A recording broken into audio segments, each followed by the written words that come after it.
ఓం నమః శివాయ, శ్రీమాత్రే నమః. మిత్రులకి, శ్రేయోభిలాషులకి, అలాగే నన్ను ఇంతగా ఆదరిస్తున్న యూట్యూబ్ ప్రేక్షకులందరికీ కూడా పేరు పేరు ధన్యవాదాలు. మిత్రులారా, మీ అందరికీ కూడా ఆ పరాదేవత ఎల్లవెల్లలా మీతో ఉండి మీ మనోవంచ నెరవేర్చాలని మనస్ఫూర్తిగా కోరుకుంటున్నాను. ఈరోజు మనం చాలా అద్భుతమైన ఉపాయం తెలుసుకుందాం. చాలా తేలికైంది, అద్భుతంగా పనిచేసే ఉపాయం. చాలామంది మిత్రులు మెయిల్స్లోను, కామెంట్స్లోనూ రెగ్యులర్గా అంటే ఇంట్లో మొక్కలు పెంచుకుంటున్నామండి, మొక్కలు బతకడం లేదు, తులసి మొక్క కూడా బతకడం లేదు, ఎందువల్ల తెలియటం లేదు అని చాలామంది మిత్రులు అనడం జరిగింది.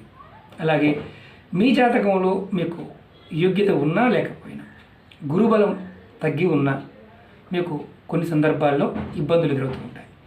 అలాంటి ఇబ్బందుల నుంచి బయటపడడానికి, మీకు రాజయోగం కలగడానికి, ధనం అనేది నిలబడడానికి, సుఖ సంతోషాలు ఉండడానికి ఈ ఉపాయం. ఈ ఉపాయానికి కావాల్సిన మొక్కలు తులసి మొక్క, అరటి మొక్క. ఎలా పెట్టుకోవాలి, ఏ విధంగా పెట్టాలి, ఏ రోజున పెట్టాలో తెలియచేస్తాను. వీడియోని స్కిప్ చేయకుండా చూడండి. అలాగే మీకు ఈ వీడియో నచ్చినట్లయితే లైక్ చేయండి, నా ఛానల్ సబ్స్క్రైబ్ చేసుకోండి, గంట సింబల్ని యాక్టివేట్ చేసుకోండి, 10 మంది మిత్రులకు షేర్ చేయండి. అలాగే అనేక రకాలైన సమస్యల మీద నేను వీడియోలు చేయడం జరిగింది. మీరు నా వీడియోస్లోకి వెళ్ళండి, మీరు ఆచరించగలిగే ఉపాయాన్ని ప్రయత్నించేయండి. ఆ పదార్థం దొరకకపోయినా, ఆ సమయం మీకు కుదరకపోయినా ఉపాయాలని ప్రయత్నించేయవద్దు.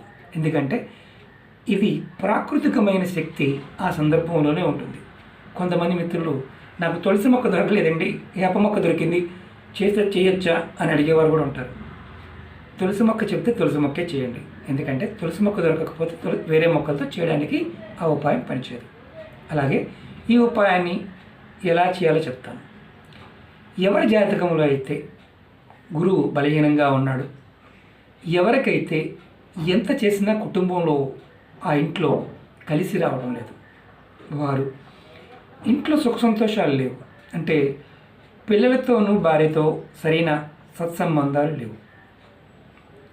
చాలామంది తెలియదు ఏంటంటే, ఇంట్లో కనుక మీరు మొక్కలు పెంచితే మీకు మనసుకు ప్రశాంతత వస్తుంది. మొక్కల్లో ఆ శక్తి ఉంటుంది. అందుట్లో దేవతా వృక్షాలు అయితే ఇంకా అద్భుతంగా మన మీద ప్రభావం చూపిస్తాయి. ఇప్పుడు మనం ఈ చెప్పుకోబోతున్న మొక్కల్లో తులసి మొక్క, అలాగే అరటి మొక్క. చాలామంది మొక్కలు పెంచుతారు, ఏ దిశలో ఉంచాలో, ఏ దిశలో పెంచాలో తెలియదు. అరటి మొక్కని అలాగే తులసి మొక్కని ఒక దగ్గర ఒక ప్రదేశంలో పెంచినట్లయితే రాజయోగం కలుగుతుందని శాస్త్రం చెప్తుంది. మీరు మీ ఇంట్లో ఖాళీ పెరడు ఉంటే ఎవరికైనా సరే ఈ ఉపాయాన్ని చేయవచ్చు. అరటి మొక్కని మీరు గురువారం ఉదయాన్నే నర్సరీలో దొరుకుతాయి, దగ్గరలో తోటలో ఉంటే తోటలో దొరుకుతాయి, దుంప తెచ్చి పెట్టుకోవచ్చు. ఖాళీ ప్రదేశం ఉంటే మీ ఇంటి తూర్పు భాగం ఏదైతే ఉంటుందో దానికి, అలాగే ఉత్తరం ఈశాన్యం భాగం ఉంటాం కదా, 4 భాగాలు చేయండి. మీ ఇల్లు ఎలా ఉందనుకోండి, ఆ ప్లేస్ని 4 భాగాలు చేయండి. 4 భాగాల్లో ఈశాన్య భాగం వైపు ముందు మీరు అరటి మొక్కని పెట్టండి. అరటి మొక్కను ఒక భాగంలో పెట్టండి. మాకు ఖాళీ లేదండి అంటే కుండీలో అయినా పెట్టండి. శాస్త్రానికి దాన్ని పెట్టిన తర్వాత గురువారం ఉదయం, ఆ తర్వాత తులసి మొక్క, అరటి మొక్క ఇక్కడ పెట్టారు, తులసి మొక్కని దాని పక్కనే పెట్టండి. అరటి మొక్క పెద్దదవుతుంది, ఈశాన్యంలో బరువైపోతుంది అని భావం ఉంటుంది. అరటి మొక్క పెరుగుతుంది, తర్వాత మనం కట్ చేస్తాం గెల వచ్చిన తర్వాత. మీరు ఈ తంత్రం కోసం అయితే కుండీలో కూడా పెంచుకోవచ్చు. బోన్సాయి కూడా దొరుకుతూ ఉంటాయి, చిన్నవి దొరుకుతూ ఉంటాయి. కొంతమంది ఇళ్ళలో చూడండి, మీకు అర్థమవుతుంది. గురువారం నాడు అరటి మొక్కని పెట్టుకోవాలి, ఉదయం పూట. అది కూడా గురువారం ఉదయం 6 నుంచి 8 గంటల మధ్య ప్రాంతంలో పెట్టాలి. అరటి మొక్క పెట్టిన తర్వాత అదే గురువారం నాడు తులసి మొక్కని, అరటి మొక్క కుడి పక్కన పెట్టాం, ఎడమ పక్కన ఇది ఎడమ చేయం, ఇది కుడి చేయం. ఇది అరటి మొక్క అనుకోండి, ఇది తులసి మొక్క. ఇది తులసి మొక్క చూపించడం కోసం పెట్టాను. ఈ తులసి మొక్కని ఎడమ పక్కన పెట్టండి. ఇది అరటి మొక్క, ఇది తులసి మొక్క పెట్టి ప్రతిరోజు కూడా మీరు నమస్కారం చేసుకుంటూ ప్రతిరోజు నీళ్లు పోస్తూ ఉండండి. ఒకవేళ అరటి మొక్క పెద్దదైపోయింది, తులసి మొక్క చిన్నగానే ఉంది, నీడ అంటే చనిపోయింది అనుకోండి, మొక్క ఎండిపోయింది, మళ్ళీ కొత్త మొక్క పెట్టండి, సేమ్ అలాగే పెట్టండి. ఏంటి లాభం? అసలు తులసి మొక్క మనందరికీ తెలుసు, దైవ స్వరూపంగా చూస్తూ ఉంటాం. లక్ష్మీదేవి, తులసీదేవిని ఆరాధిస్తూ ఉంటాం. నా వీడియోలో అంతకుముందు ఎన్నో అద్భుతమైన ఉపాయాలు తులసి మొక్క గురించి చూడడం జరిగింది. ఈ 2 మొక్కలు కలిపి పెట్టడం వల్ల మీకు రాజయోగం వస్తుంది. మీ జాతకంలో గురువు భగవానుడు అంటే గురువు బలహీనంగా ఉండి మీకు ఏ పని కాకపోవడం, అలాగే ఆర్థికంగా స్థిరంగా లేకపోవడం, మానసిక ఆర్థిక పరిస్థితులు తారుమారవటం గురువు వల్ల జరుగుతుంటాయి. ఈ ఉపాయం చేస్తే మీ ఇంట్లో ఇలా మొక్కలు పెట్టి పెంచుతూ ఉంటే, అది కూడా తూర్పు ఈశాన్య భాగంలో పెంచుతూ ఉంటే ఖచ్చితంగా మీకు గురుబలం పెరుగుతుంది. అలాగే అరటి మొక్క, తులసి మొక్క పక్కపక్కన పెంచడం వల్ల శ్రీమన్నారాయణుడు అంటే నారాయణుడి యొక్క కృప మీ మీద ఉంటుంది, లక్ష్మీదేవి కృప మీ మీద ఉంటుంది, గురుబలం పెరుగుతుంది. ఖచ్చితంగా మీకు అనుకున్న పనులు అనుకున్న విధంగా అవ్వడానికి అవకాశాలు ఏర్పడతాయి. మీ ఇంట్లో మొక్కలు లేవనుకోండి, అసలు ఏ మొక్కలు పెంచట్లేదు, మీ ఇంట్లో త్వరగా నకారాత్మక శక్తి వచ్చి కూర్చుంటుంది. మనతో పాటు పురాణాలు ఏం చెప్తున్నాయంటే, మనతో పాటు మొక్కలు కూడా భగవంతుడు సృష్టించాడు. మనం ఎంత శక్తివంతులమో మన చుట్టూ ఉండే వాతావరణం కూడా అంతే శక్తివంతమైంది. మనం యోగం కావాలి, ధనం కావాలి, డబ్బు కావాలి, సుఖం కావాలి, అన్నీ కావాలంటే మొక్కలు పెంచాలి. మొక్కలు పెంచినప్పుడు ఇవన్నీ వచ్చి తీరుతాయి. ఇది స్వానుభవం. చాలామంది అంటుంటారు, మీకు డబ్బులు వస్తాయా, మీరు చెప్తుంటారు కదా అని. మీకు చెప్పడం వల్ల డబ్బులు వస్తాయి. మేము కొన్ని ఆ పరాదేవత దేవుళ్ళ మొక్కల వల్ల మాకు ఎప్పుడూ కూడా వస్తూనే ఉంటాయి. ఎందుకు కలిసి రాదు అనే పాయింట్ చెప్తాను. మొక్కలు ఎందుకు మరణిస్తాయి తెలుసా?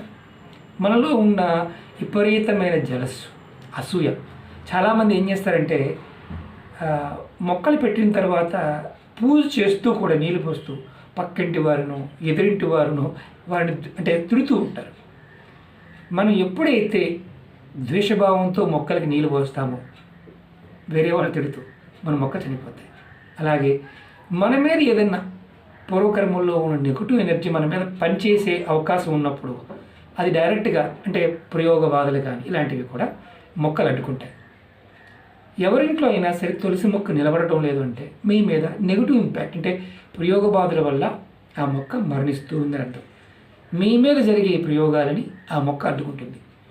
ఈ ఉపాయంలో ఖచ్చితంగా మీరు నేను చెప్పిన విధంగా పెట్టండి. అలాగే కొంతమంది మిత్రులు తెలియక కొన్ని మొక్కల్ని ఈశాన్యంలో పెద్ద పెద్ద మొక్కలు పెంచుతూ ఉంటారు. అంటే బాగా కలప వచ్చే మొక్కలు, టేకు మొక్కలు అలాంటివి పెంచమాకండి. ఈశాన్యంలో అంటే మీరు స్థలాన్ని 4 భాగాలు చేస్తే ఈశాన్యం అంటే తూర్పు భాగం, ఉత్తర భాగంలో ఎప్పుడూ కూడా తేలికైన మొక్కలు ఉండాలి. అలాగే అవి మన ఇంటి అంటే కూడా ఎత్తు పెరగకూడదు. మీరు వాటిని డ్రెస్సింగ్ కూడా చేయవచ్చు. కారణం ఏంటంటే మీకు పడమర వైపు, దక్షిణ వైపు భాగంలో మీరు పెద్ద పెద్ద మొక్కలు ఎన్నైనా పెట్టుకోవచ్చు. మరి ఇప్పుడు పెద్ద సమస్య ఏంటంటే అపార్ట్మెంట్స్లో ఉన్నవారి పరిస్థితి ఏంటి? అపార్ట్మెంట్లో ఉన్నవారు మీకు అవకాశం ఉంటేనే పెంచండి. ఒకవేళ మీకు పైన ఇంటి పైన టెర్రస్ ఉంది, టెర్రస్ పైన అయినా సరే మీ ఈశాన్య భాగంలో కుండీల్లో అయినా సరే ఈ 2 మొక్కలు పెంచండి. మీరు అద్భుతాలు చూస్తారు. ఖచ్చితంగా ధనయోగం కలుగుతుంది, రాజయోగం కూడా కలుగుతుంది. చాలామంది అంటూ ఉంటారు, అరే శ్రీనివాస్ గారు మాకు పెట్టామండి కానీ కలిసి రాలేదండి. మీరు ఒక్కసారి చెక్ చేసుకోండి ఏ మొక్కలు పెట్టారు. కొంతమంది ముళ్ళ మొక్కలు కూడా ఇంటి గుమ్మం ఎదురుగా పెడుతూ ఉంటారు. కొంతమంది ముళ్ళ మొక్కల్ని అంటే రేగి మొక్కలు కావచ్చు, లేకపోతే తుమ్మ చెట్లు కావచ్చు, పెరళ్ళు బాగా ఉన్నప్పుడు పెద్ద పెద్ద పెరళ్ళు ఉన్నప్పుడు తెలియకుండా అవి వచ్చేస్తుంటాయి, తొందరగా వస్తుంటాయి. అలాంటివి గుమ్మం ఎదురుగా లేకుండా చూడండి. అలాగే చాలామంది మిత్రులు ఈ మధ్యకాలంలో రావి చెట్టు గురించి అడుగుతున్నారు. రావి చెట్టు ఇంట్లో పెంచుకోవచ్చా, కుండీలో పెంచుకోవచ్చు. తంత్ర ప్రయోగాల్లో రావి చెట్టుకు ఒక విశిష్టమైన స్థానం ఉంది. అంటే రావి చెట్టు సాక్షాత్తు విష్ణు స్వరూపం.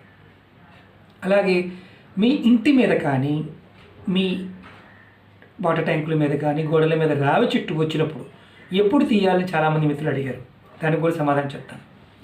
రావి చెట్టు తీయడానికి మీరు చేయవలసింది ఏంటంటే కాస్త మజ్జిగ తీసుకోండి. మజ్జిగ తీసుకొని మీరు ఒక శుక్రవారం నాడు ఆ చెట్టు మీద పోసి నమస్కారం చేసుకొని, నేను ఈ మొక్కను తీస్తున్నాను, ఎలాంటి ఆపత్తు రాకుండా చూడు తండ్రి అని శ్రీమన్నారాయణ తలుచుకొని ఆ మొక్కని తీసేయవచ్చు. ఇబ్బంది లేదు. రావి చెట్టుకి మజ్జిగ పోసి చేయాలి. ఇది శాస్త్రంలో, అంటే మళ్ళీ దీని గురించి చెప్పాలంటే చాలా టైం పడుతుంది. అంతకుముందు వీడియోలో కూడా నేను రావి చెట్ల గురించి చాలాసార్లు చెప్పాను. రావి చెట్టు సాక్షాత్తు విష్ణు స్వరూపం. మన పురాణాల్లో ఆ చెట్టు గురించి వర్ణన చాలా అద్భుతంగా ఉంటుంది. నేను నా వీడియోలో చూడండి, ఎన్నో ఉన్నాయి. అంటే చాలామంది భయపడుతూ ఉంటారు. భగవంతుణ్ణి పట్టుకోవాలంటే భయాన్ని వదిలేయాలి. అలాగే ప్రతి చిన్న విషయానికి కూడా మీరు భగవంతుని మీద తోసేయవద్దు. ఎందుకంటే భయంతో భగవంతుని పట్టుకున్న ఫలితాలు రావు. భక్తితో పట్టుకోండి, నమ్మకంతో పట్టుకోండి, ఖచ్చితంగా ఫలితాలు వస్తాయి. ఈ ఉపాయం చేస్తే, అంటే తులసి మొక్క, అరటి మొక్కని పెంచి మీరు పూజిస్తూ ఉంటే ఖచ్చితంగా మీకు రాజయోగం వస్తుంది, ధనం సమృద్ధిగా వస్తుంది. అలాగే ఈ 2 మొక్కలు ఒక దగ్గర పెట్టి పెంచండి. అంటే మరి పక్కనే కాదు, కొంచెం దూరంగా పెట్టండి, పోషించండి. ఖచ్చితంగా మంచి మార్పులు వస్తాయి. కుటుంబం వృద్ధిలోకి వస్తుంది. ఇది మాత్రం పక్కా చెప్పగలను. ఇవన్నీ చాలామంది అడుగుతుంటారు, మీరు చేశారా? నేను చేసి ప్రయోగాలని ఫలితాలు పొందాను. ఆర్థికంగా మనం ఉన్నతిలోకి రావాలన్నప్పుడు ఖచ్చితంగా ఈ చిన్న ప్రయోగం చేయండి. కుండీలో అయినా పెంచి చూడండి, మార్పు మనం చూడగలుగుతాం. ఒకటి గుర్తుంచుకోండి, ఖచ్చితంగా పెట్టిన వారు నీరు పోస్తూ ఉండాలి. రోజు కొద్దిగా ఇంతన్నా పోయండి, ఖచ్చితమైన మార్పులు వస్తాయి. ఓకే మిత్రులారా, మీకు ఈ వీడియో నచ్చినట్టు లైక్ చేయండి, నా ఛానల్ సబ్స్క్రైబ్ చేసుకోండి, గంట సింబల్ యాక్టివేట్ చేసుకోండి, 10 మంది మిత్రులకు షేర్ చేయండి. ఓం నమః శివాయ. శ్రీమాత్రే నమః.